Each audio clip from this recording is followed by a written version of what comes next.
Hi, Ted. Ted walks in. We have Kipp. Oh, Kipp's on the phone? Yeah, hotline. All right, Kipp Lennon from Venice. They were on the program a few months ago, and of course I went to see them perform with Roger Waters on the Wall in Italy. We had such a blast together, hanging together, eating dinner. Something incredible we told you about earlier happened in London last night, and Kipp was there. Good morning, Kipp. Well, it's not morning here, but good evening. Yeah, man. How's it going? Great. Really good. Dude, you guys showed me the best time, and I was so proud of you up on that stage.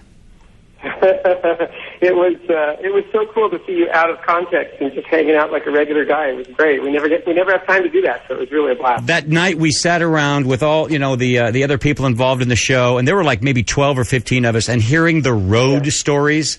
Oh my God, so many. Oh. Every day we hear more because everybody was with us between G.E. Smith and all of Roger's managers and people. They've just been with everybody, so we hear the most amazing stories.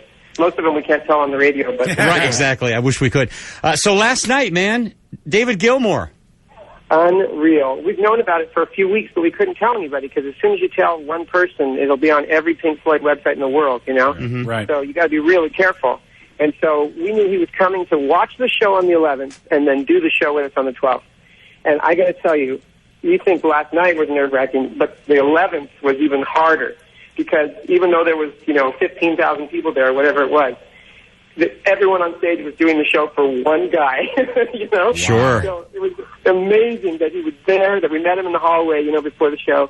And just like everybody told us, David Crosby told us, so many people told us what a nice guy he is, how normal and laid back he is. And he couldn't be nicer. I mean, he's so... just a gentleman, an English gentleman. And how did easy hang. And how did witnessing Roger and David together? Were they cool with each other? Well, the first night, it was kind of like, it's really interesting. All these rock stars that have been together for so long, it's like, well, you know what it's like to run into your old buddies from the schoolyard. Like all your old dynamics come back. Even doesn't matter if you have a Ferrari or you're married or you have a mansion. You're still back to those two dudes who've known each other all those years. So right. you could see some of the dynamics of both of them being the creative guys that had been pulling back and forth all those years. Huh. But then after a while, especially yesterday, the first night they weren't hanging so much. He just watched the show and he hung out with us backstage and stuff. But last night, okay, I got to tell you this. This is one of the perks of doing some stuff with Roger. I call him Roger because, we hang out. Sure. But we're staying at a hotel right on the Thames, and instead of driving, which would take an hour and a half to get to the gig, we take a boat up the Thames to the gig.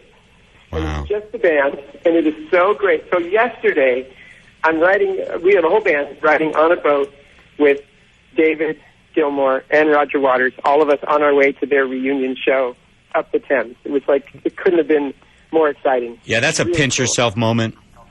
Yeah, exactly. So, but still, it was kind of like, it's not a really fun, joking around hang yet. And I knew as soon as we started playing music, it would change. And sure enough, as soon as we started sound checking and we're setting up, well, you saw the show. Normally we use two lifts on either side of the wall right. for the singer and the guitar player. But this time it was the lift in the middle, and Gilmour's got all of his amps set up and everything. And suddenly we're all watching this, and it's like, oh my God, this is real. This is really. It's like watching John Lennon show up to a Paul McCartney concert and stuff. Wow. And he goes up on that lift, and Roger's down there talking to him, saying, David, it looks terrific. You sound great. Everything. It was like right away they were old friends again. Oh, wow. And he ended up not only doing Comfortably Numb and playing the solo, obviously, but then he came out at the end of the show when we all stand in front of the wall and we sing that last song, and Nick Mason came out as well. So it was like an actual reunion of the surviving members of Pink Floyd on the stage, and we're all standing on either side of them. And it was just, talk about heightened reality. It was amazing. Unbelievable. Well, it happened just a few hours ago, and it's already all over the web. It's special, and how lucky we are to get a first-hand account of that. Thank you, Kipp. I got to tell you guys. Let me tell you really quick. I know you don't have. No, go ahead. The roar when the audience, because nobody announced that it was David. When he started singing, "There is no pain," and then the people realized that it was David Gilmour. The roar, you can hear it on YouTube a little bit, but from backstage, from behind the wall where we were all doing the music, wow. It was just like you couldn't stop grinning the whole time. It was fantastic. You felt like you were part of history. Well, you tell the story well. We read it this morning earlier, but that's very cool. You witnessed a unique musical moment. Yeah, and there was also this moment on stage, you know, at the end of each show, and Brian can tell you this, he always says something about how he used to be so disgruntled and so disaffected with audiences, and that's why he wrote The Wall, but now he couldn't be less like that, and he's so happy to be there. Well, last night, with either guy on either side of him, he didn't say, when I wrote this piece, he said, when we first performed this, I was a famously grumpy dude. And Gilmour and Mason both start nodding their heads like, yeah, you were. It was like the closest thing to a public apology. And then he just puts his arms around him, and everybody's cheering. It was just fantastic. Really great. Wow. Well, cool of you to update us, man. Yeah, Kipp, when are you going to be back in town? The last show is in Greece. I think July 15th we'll be home. So. All right. Well, and have you mentioned to your sisters about the Christmas show yet? No, I think no, I haven't, but I will, because they'll be around. I mean, I can make sure they're around. That'd be a blast. That would be great to have you guys and your sisters. That would just be great. Yeah. Okay. Well, we'll work it out for sure. All right, Kipp. So, and then Mark's going to join us soon, I think. I heard. He's what? Oh yeah. You got to go see him in Greece,